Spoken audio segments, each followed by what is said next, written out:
minamahal, aking kaibigan, para kong kapatid. Palakpakan nyo nag-iisang mahal nating Yorme Isko Moreno Dumagoso. Batang Tondo, laging lilingon sa inyo na kapwa Batang Tondo. Pagpalain po kayong lahat ng Poong May Kapal. Salamat sa Diyos. Kahit na solong katawan ako, salamat sa Diyos. Manila, simula nung umupo siya, talaga namang kakaiba. At hindi naman niya napabayaan yung lugar namin panahon ng pandemya. At gusto ko malaman ninyo, nakita ko nagtrabaho si Yorme.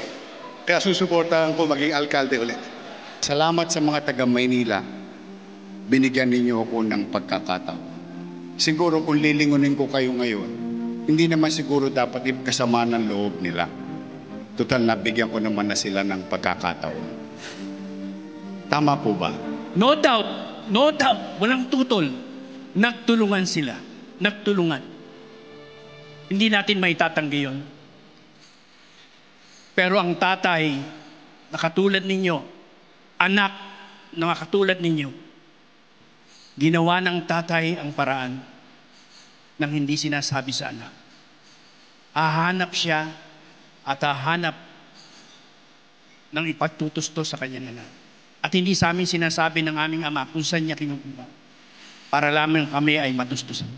Ganon si Isko.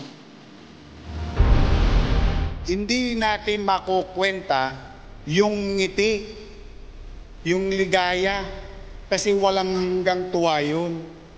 Na kahit papaano, ay,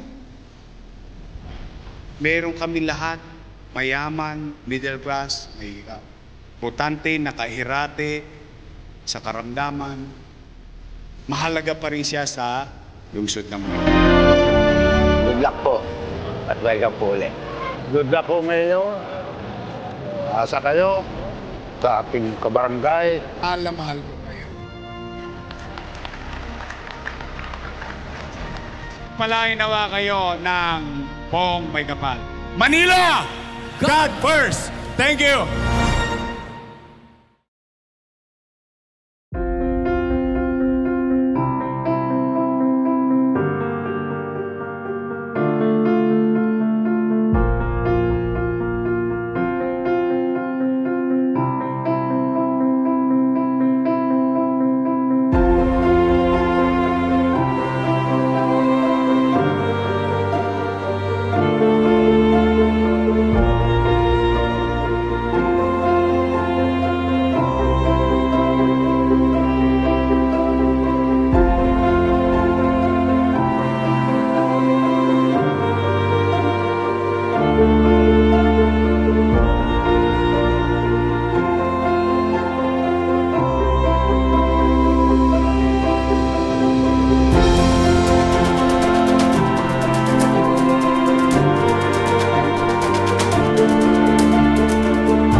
بسم الله الرحمن الرحيم الحمد لله رب العالمين.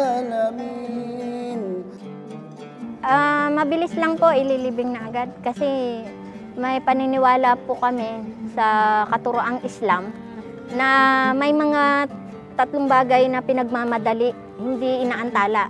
Yan yung pagkakasal, pagdadasal, hindi pinagtatagal pa ang dasal. Pag oras ng dasal, magdasal na agad. Ay, ilang minuto lang naman. At ito pong huli, yung paglilibing. Itong araw na ito, inaalay namin kaming mga kasalukuyang henerasyon sa mga ninuno naming Muslim dito sa lungsod. Ito'y simpleng tanda ng pag-alala na kung sino talaga kami. Napakahalaga po nito, gawa po ng hindi natin alam sa bawat individual anong oras tayo aabutan ng kamatayan. Kung halimbawang ako inabutan ng kamatayan dito at wala pa itong Muslim cemetery na to, sa palagay nyo, saan ako ililibing? Kinakailangan ating katawan nagmula sa lupa, bumalik muli sa lupa. Ito ay inilaan upang patuloy na palaganapin ang kostumbre, kultura at kanilang malayang pamamahayag ng kanilang relihiyon dito sa Maynila. Sa Maynila, walang pipiliin. Papasalamat kami sa Allah Subhanahu wa Ta'ala. Pero kay Mayor Isko Moreno, isa pong taus-pusong pasasalamat sa kanyang kabutihang nagawa sa mga Muslim. Hindi man po namin maiparating sa kanyang individual lahat ng pasasalamat. Alam na po niya kung gaano ang tuwa, ang sarap ng pakiramdam ng mga kamusliman na sa buong henerasyon wala pong nakagawa nito at walang makapagpatupad o nagtupad ng pangarap namin na magkaroon kami ng sariling sementeryo sa puso ng Maynila. Kapit lang, may awa ang Diyos, makakaraos din tayo. Manila, God first.